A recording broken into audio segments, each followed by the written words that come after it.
اب اس کو کہتے ہیں امام احمد رضا کہ درمیان سے رستہ پھر کیسے نکلے؟ یہ جہاں پھسل پھسل کے بڑے بڑے محقق گر رہے ہوں اور جہاں بھٹک بھٹک کے بڑے بڑے سکالر گر رہے ہوں، وہاں رضا پل سے اب وجد کرتے گزریے۔ یہ ہے بریلی کے تاجدار کا مقام۔ فتاوی رضویہ شریف میں جلد نمبر 28 میں سوال ہے اور ہر لحاظ سے وہ بڑا اہم ہے، اور اس کے جواب میں عوام کے لیے تو روشنی ہے ہی، خواص کے لیے بھی، مفتیان کرام کے لیے بھی، فتویٰ لکھنے والوں کے لیے بھی، تقریر کرنے والوں کے لیے بھی بہت بڑی سوغات موجود ہے۔ اعلی حضرت رحمت اللہ علیہ سے پوچھا گیا، زید کہتا ہے کہ چونکہ حضرت علی المرتضی رضی اللہ تعالی عنہ نے 8-10 برس کی عمر میں اسلام قبول کیا اور اس سے پہلے کبھی دامن پاک آپ کا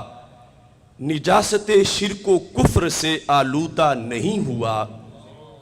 اور حدیث شریف میں ہے کل مولود یولد علی الفطرہ، کہ ہر بچہ فطرت اسلام پر پیدا ہوتا ہے۔ یہ حدیث دلالت کرتی ہے کہ کل بچے کا دین اسلام ہے، لہٰذا ہم کہہ سکتے ہیں کہ جناب علی المرتضی رضی اللہ تعالیٰ عنہ ہمیشہ سے مسلمان تھے۔ یہ زید کا قول ہے،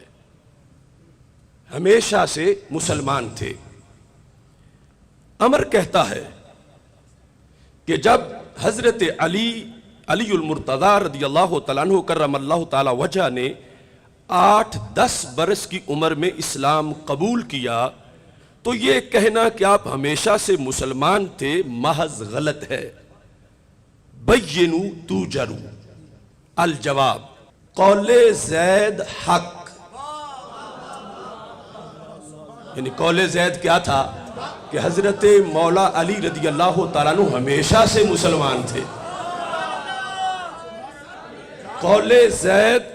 حق و مقبول و زام امر باطل و مخذول۔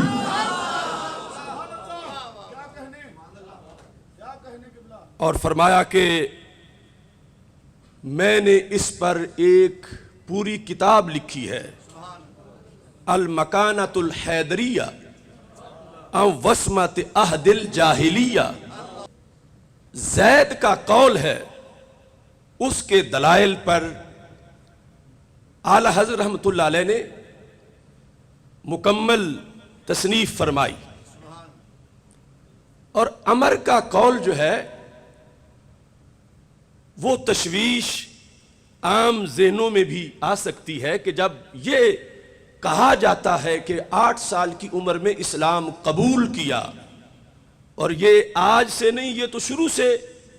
سیرت میں ہے، حدیث میں ہے، تراجم میں ہے کہ یہ قول اسلامی لٹریچر میں موجود ہے کہ حضرت علی المرتضی رضی اللہ تعالی عنہ بچوں میں سب سے پہلے اسلام لائے۔ تو عمر کا یہ ذہن ہے کہ جب وہ ہمیشہ سے مسلمان تھے تو پھر قبول کیا کیا؟ یا تو پھر یہ ساری تاریخ غلط ہونی چاہیے، سارے لٹریچر کی غلطی ہونی چاہیے، اور یہ بڑے بڑے ائمہ صحابہ تابعین سے لے کر یہ ان تک بات پہنچے گی۔ تو اعلی حضرت رحمت اللہ علیہ نے ترازو ہاتھ میں پکڑ کر جواب میں فرمایا کہ زید کا قول عمر کو تو لگتا ہے نا کہ اس میں بڑا غلو ہے کہ ہمیشہ سے مسلمان تھے۔ فرمایا ہاں مجھے زید کے قول پر اعتراض ہے تھوڑا سا۔ کون سا؟ کہ اس کے قول میں ایک بات قابل گرفت ہے۔ کون سی بات؟ فرمایا ہاں عبارت زید میں یہ لفظ قابل گرفت ہے کہ ہم کہہ سکتے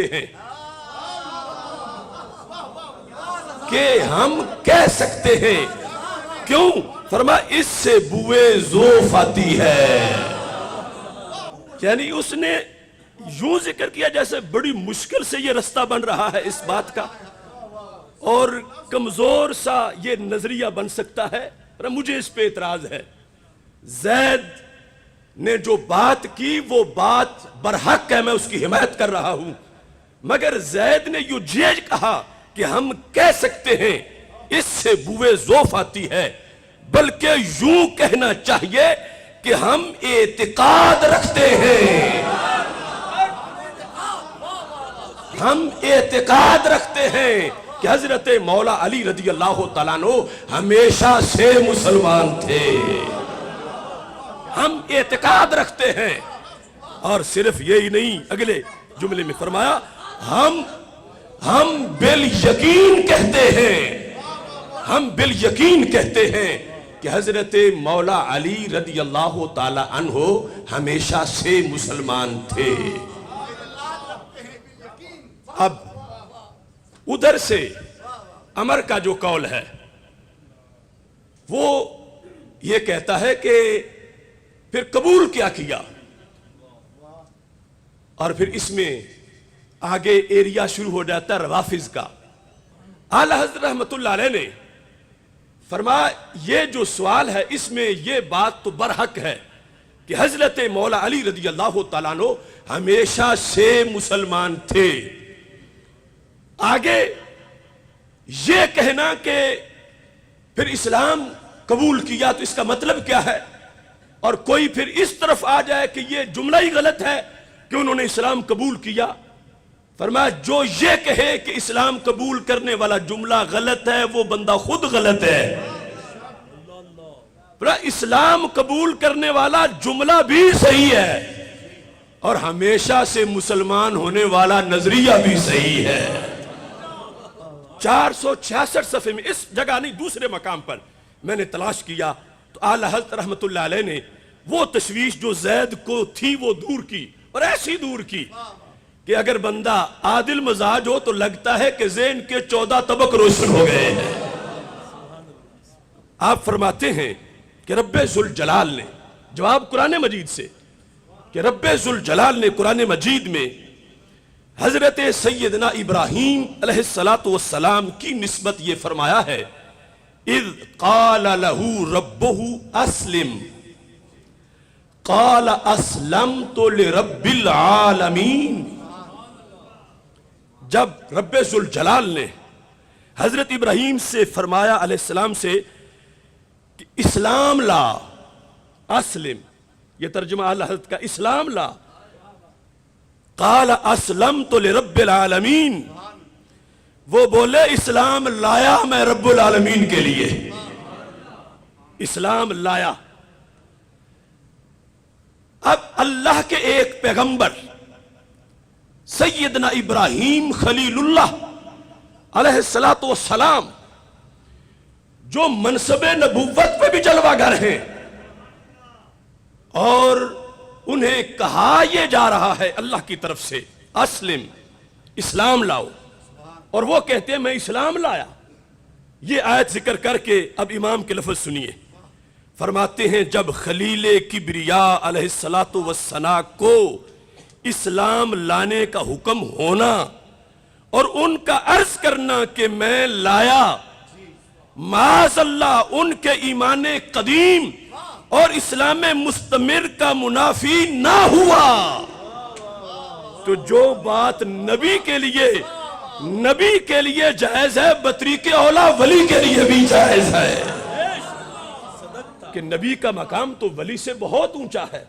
اور حضرت ابراہیم علیہ السلام ان کے لحاظ سے اسلام لانا اور اسلام لایا اور اسلام لا یہ الفاظ بولنے سے بھی ان کا جو ایمان قدیم ہے شروع سے اور جو اسلام میں مستمر ہے جو کنٹینیو ہے پہلے سے ہی، یہ لفظ اس کے منافی نہ ہوئے، تو اعلی حضرت فاضل بریلوی رحمت اللہ علیہ کہتے ہیں تو پھر مولا مرتضیٰ کے لحاظ سے یہ نامناسب کیسے ہو سکتے ہیں اگر وہاں ان لفظوں سے اب دونوں طرف کی صفائی ہے، وہ تشویش امر کی اور دلیل زید کی طرف سے فرمایا جہاں اسلم کہنے سے سیدنا ابراہیم علیہ السلام کے پہلے والے اسلام کی نفی نہیں ہوتی، تو مولا علی کو یہ کہنا کہ وہ اسلام لائے، اس سے بھی ان کے ہمیشہ مسلمان ہونے کی نفی نہیں ہوگی۔ پھر تفضیلیوں کو بھی ایک دھکا دیا، کہنے لگے میں نے جو لکھا ہے اس سے جس طرح روافض کی نفی سامنے آئی، یوں ہی تفضیلیہ کا بھی وہ باطل خیال کہ جب مولا علی رضی اللہ تعالی عنہ ہمیشہ سے مسلمان تھے تو پھر ان کا نمبر پہلے چاہیے، پھر خلافت بلا فصل ان کی چاہیے، پھر ان کی فضیلت سب پر ماننی چاہیے۔ تو اعلی حضرت رحمت اللہ علیہ نے دلائل سے فرمایا جس طرح حضرت مولا علی رضی اللہ تعالی عنہ ہمیشہ سے مسلمان تھے، ایسے ہی حضرت صدیق اکبر رضی اللہ تعالی عنہ بھی ہمیشہ سے مسلمان تھے۔ یہ شرف حضرت مولا علی رضی اللہ تعالی عنہ کا جو اعلی حضرت رحمت اللہ علیہ نے اس انداز میں بیان کیا کہ حضرت مولا نے تو حضور مولا الکل سید الرسل صلی اللہ علیہ وسلم کے کنارے اقدس میں پرورش پائی، حضور صلی اللہ علیہ وسلم کی گود میں ہوش سنبھالا، آنکھ کھلتے ہی محمد الرسول اللہ صلی اللہ علیہ وسلم کا جمال جہاں آرا دیکھا، حضور ہی کی باتیں سنی اور عادتیں سیکھیں، یہ ساری چیزیں ان کے شرف میں بھی بیان کی۔ اور دوسری طرف فرمایا اس صدیق اکبر کا بھی کمال تو دیکھو کہ اعلان نبوت تک ادھر تو تھوڑی سی عمر گزری تھی اور ادھر بہت بڑا حصہ عمر کا گزر چکا تھا،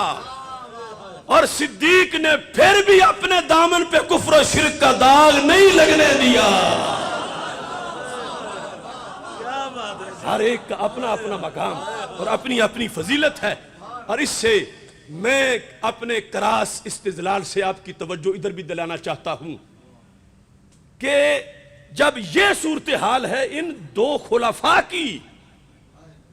اور سرکار کے ان دو عظیم امتیوں کی، تو پھر 40 سال سے پہلے نبوت مصطفیٰ کا علم کیا ہوگا؟ یعنی ہمارا بستہ تو یہ ہے کہ ہمارے اکابر اس میں لکھتے رہے